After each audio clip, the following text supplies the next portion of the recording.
everybody, welcome to another video on the Ricardo Lopez channel. Alright guys, so just to get to the point right away, what I'm going to be doing in this video, as the video implies, the title implies, I am going to show you guys how to get legitimate good reviews and quick too. But first, I do want to go over a couple of points, so please stick with me here until the end of this video. Watch the entirety of this video because I guarantee you guys it's not going to be a waste of your time. And without further ado, let's get right into the video. Alright guys, so what I'm going to be doing in this section of the video, I'm going to be showing you guys a lot of the methods that I come across that a lot of people use to get reviews. But what I'm going to be going first is what Amazon says, or their rules, aka their terms of service. So what they say is that you cannot compensate for free or discounted products for a review. Review solicitations that ask for a positive review or compensation are prohibited, and you cannot ask buyers to modify or remove reviews. So what they're saying is that if a buyer writes a review, you may not pay them back for the money they spent. You may not ask for a positive review only, or ask for reviews in return for a discount. And you may not ask a buyer to change or remove the review. So what's important here to understand is that they do not say you can't ask or request a review when your product is discounted to everyone. But you can't ask for a positive one, but just a review. So if you discount your product to everyone on Amazon, you can ask them for a review. But at the same time, you can't ask them for a positive review. So if Bob over here buys my product because I discounted it to everyone on Amazon, or whoever visits my listing, I can't follow up with him in an email and ask him for a positive one, but just be like, hey, hey, can you review my product, please? I noticed you bought it a couple of days ago. Alright guys, important point that I want to get to you guys and want you guys to keep in mind while watching the rest of these videos and while I go through the methods is that I am not saying these methods do not work. What I do want to get to is that these cannot guarantee a review, much less a positive one. They can work though. These are only a couple of methods that I have come across. However, there exist many more. Okay guys, so the first method is offer a discount to everyone. So the important part to understand here is that when you offer a discount, it must be to everyone in order to ask for a review. So you can't specifically just target a group of people or tell someone, hey, I'm going to give only you a discount. So in order for it to be valid and not violate Amazon's terms of service, it must be discounted to everyone. The big problem is that you can easily be wiped out by a competitor. So like, let's just say you over here, you think that offering a 50, 60, 70% discount to everyone is going to give you more sales, give you a higher ranking, and ultimately more reviews.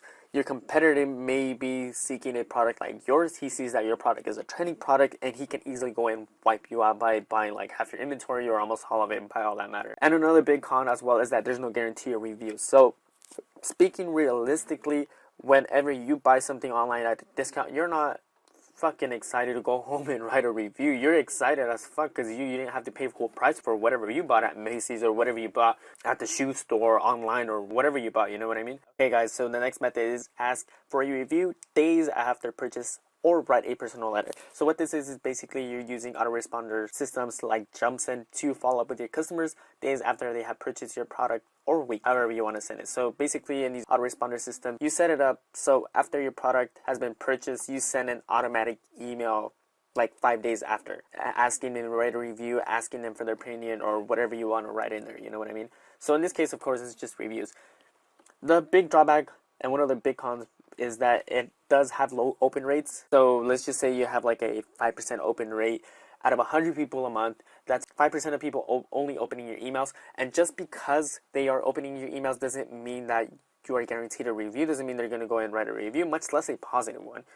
Another drawback that you guys have to consider is it's time consuming. What I mean by time consuming is that I have seen other listings have reviews 6 months after that person has bought their product. So when you are sending the first email asking for a review, it's not a guaranteed way that you are going to actually get a review. You guys understand what I'm saying? So like I mentioned just a couple of seconds ago, just because they are getting a review, they might not feel like they have used the product enough that they have to go and write a review on the first email you send, like 5-6 days later after they buy. Sometimes like even a month, 2 months later, they actually feel like they used the product good enough. They feel it was really useful. They go and then they write a review. Another con is that there's no guarantee that customers are going to actually receive the emails. You guys know how emails work. Sometimes for some reason, because you wrote whatever inside, the emails you send are somehow going to the spam folder. So not only are you paying for these autoresponder systems, but essentially what's going on is that sometimes they might not even receive it, And at last, you can't do it if you have low sales or no sales. So if you have low sales and at a 5% opt-in rate, it's going to be extremely difficult for you to actually get a review, and it's going to be really, really time consuming. So you're going to be waiting a while. And again, it's not guaranteed it's going to be an actual positive review. If you have a shit product, you're going to wait a long time and get a negative review. And same thing applies even if you have a lot of sales and you're getting a pretty good open rates, 5, 6, 7, 8, 9, up to 10%. If you have a shit product or they somehow received a wrong product, you are going to ultimately get a negative review. Okay guys, so the next one is a 24-hour flash sale with Amazon reviews. So just like the previous two slides, you must offer this sale to everyone, not just a particular group or a particular individual. It must be available to everyone who comes to your listing. So one of the big cons again is that you can't be wiped out by competitors or by the consumers. So if a competitor here sees that your product is a hot trending product and you're offering a buy one get one free sale and sees that it's much cheaper to get it from you than from his manufacturer, he's going to just go and wipe you out completely. And the consumer, on the other hand, sees that it's much cheaper buying it from you than from any other seller. Then again, same idea. He's going to go buy in bulk from you and really decrease your profits in the end. And of course, guys, to top it all off, this method can work. Again, I'm not saying it doesn't work, it's bad or nothing like that. But do consider that just because there's a discount, just because you're offering a sale, it doesn't necessarily mean more reviews, much less a positive one. Alright guys, so the next one is networking with other Amazon sellers or ask Facebook friends. So this is actually good for getting good reviews. Can't ask someone about your product. So when you're contacting Amazon sellers, I always like to use the analogy of you scratch my back, I'll scratch yours. Basically, you guys understand each other, you guys know what you guys need, basically sales, reviews, and higher ranking. And it's personally one of my favorites. However, one of the cons about using or contacting Amazon sellers is that, like always, Amazon can track this. There's high risk of reviews not being posted, listing being shut down, and or account being suspended because of a violation of Amazon's terms of service. So consider this, that whenever you're contacting another Amazon seller, it is going to look really sketchy when you have the other person review your product and you review that person's product as well. So you guys got to consider that it's really sketchy that when you are reviewing another seller's product, that they're also reviewing your product, and that does look quite obvious that you guys are using each other for reviews. So consider that so much, especially because you can run into a lot of risk. And when you're considering contacting Facebook friends, make sure to begin with they're not actually your friends, they're just people that you are contacting through Facebook, because that can run into a lot of problems. So there's a lot of factors that must apply so Amazon can't detect any connection whatsoever. So to begin with, one of the first things you must look into is that they don't live in the same city. They must not have the same last name. You guys are not friends on Facebook. So a little backstory on this. Early in the year, I had a product that only half the inventory showed up because I guess the other inventory was still lost or it was missing somehow. The point is that I contacted a person on Facebook. They agreed to review my product, purchase my product. So they ended up reviewing it.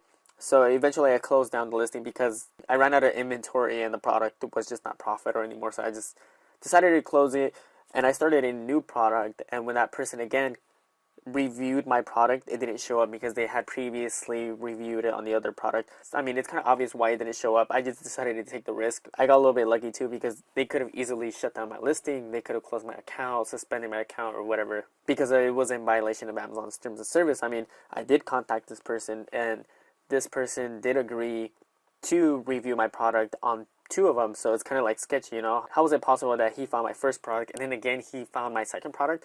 You guys get what I mean? I mean, especially the product being from the same seller. Alright guys, so the last method that I found was using influencers. So what this is basically contacting people with huge followings that are in your niche and contacting them to do a review, a promotion on their page, which can lead to higher exposure of your products, lead to more sales, higher rankings, but then again, no guarantee of reviews, much less a positive one. So the problem with this is that it must be a unique product. Let's just say you have like a taco holder or a camping hammock or a pen holder for your office or something like that. It's going to be really difficult to get actual sales because those are items that people can easily walk into Walmart and get, you know what I mean? So I have come across ads that are like drones or something really unique. Recently, actually, I saw one where there's like a little camera in the middle mirror in your car So what it basically does is that you have a camera in the back of your car and in the front, and it displays it in like little two small screens and right there on the mirror. So it's pretty cool, you know. It was pretty unique. I even actually thought of buying it. It was like $60. That's just like an example. What I mean that your product has to be something unique, not something that can easily go and be found at Walmart. Like again, because if it's just like a little pen holder, even though the influencer says is the only fucking pen holder you're gonna find in this world, there's nothing like it. People are not gonna truly believe that because it's just something simple that they've seen at Walmart. Just because you're gonna get high exposure doesn't necessarily mean you're gonna get a lot of sales, and doesn't necessarily mean you're gonna get a lot of reviews. I have done drop shipping in the past, and even though despite I put the best ad, put the best copy, got high exposure, I barely got any sales. So don't consider this something that's going to be highly in your favor. I'm not saying go out there and spend like $100 on the influencers for them to review and promote your product on their page. But yo, pal, dudes and dudettes, welcome to this portion of the video. So in this part, I'm just going to be going briefly over with you guys what my services are. Again, just to heavily emphasize on the fact that the previous methods do work. I'm not saying they don't. I'm not saying they're crap. I'm not saying anything bad of them whatsoever. By all means, you guys can go ahead and use them. What I am saying is that it's not guaranteed that you're going to get reviews, and to an even further extent, it's not guaranteed that you're even going to get a positive review. Anyways, so this is how this works. So this is you over here, a little smiley face. And what you're going to be essentially doing, and this is the only thing you guys are going to be doing, is allow me to market your product. So here's your product, little bow tie, your $1 million product. And here I am.